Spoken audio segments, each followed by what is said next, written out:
Well, basically the benefits are all things college related.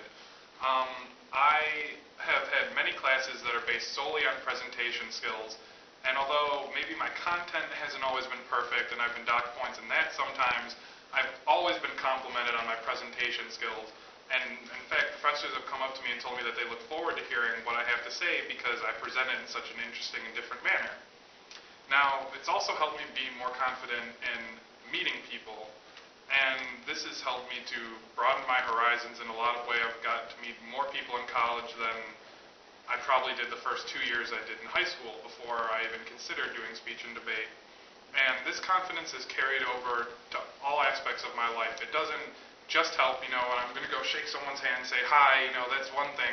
But now I'm more confident in the grades I'm going to get. I'm more confident in presenting myself to people, and I'm just a more confident person in general. So I think speech and debate has been a very great benefit to me.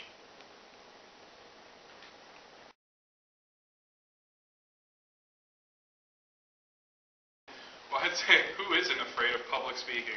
I mean, there are very few people who will be able to truly tell you for a fact that they are not nervous at all when they go up to speak in front of a group of people.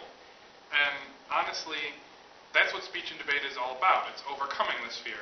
I think Mr. Kersey used to tell us all the time, I know especially my first year, first times going out there, he would say that everyone has butterflies, and that the goal of speech and debate is just to get those butterflies to fly in formation.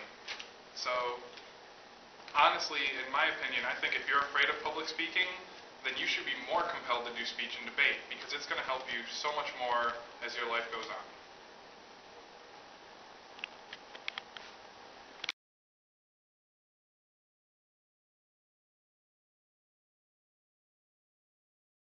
Well, the competition at these tournaments was really tough to begin with. I mean, there's a lot of good students from a lot of these private schools and even other public schools. But the experience overall, I think, helped me to appreciate the education I've gotten at BBHHS, because it's really quality, and I learned a lot going in, and it helped me prepare my speeches through original oratory the entire time. However, even with this bonus to education, this is not, I would say, the determining factor in what will determine whether you do good or not. I think the number one factor would have to be your work ethic. The first speech I wrote when I went into competition was a fail speech. I went in, came in near dead last place. I decided, maybe it was because I didn't present it well enough. I went to the second week, same result. That Sunday, I was fed up with myself, spent about 2 or 3 hours that night rewriting the entire thing. And when I came back, I got much better scores. And sure, in the end, it wasn't enough to get me to states, but the knowledge and experience I gained from failing and then working through it was just as worthwhile.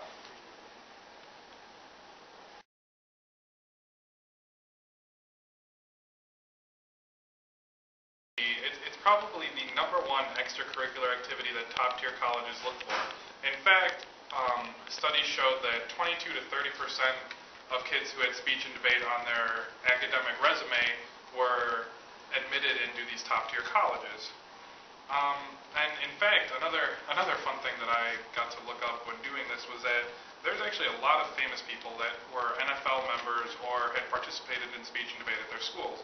And these include TV personalities like Ted Turner and Oprah Winfrey. You have the singers Alfred Weird Al Yankovic, which I thought was really funny, and David Cook, which I never would have guessed. And last, one of my favorite people in the world, Stephen Colbert, was even an NFL member. Now, though I am not looking to be the next Stephen Colbert and host my own comedy news TV show, I cannot count the number of times that speech and debate has helped me in my life thus far. And I was only active in it for 1 year. Imagine what it could do for someone who is active in it for longer. With this in mind, I hope that you will consider being a part of the speech and debate program at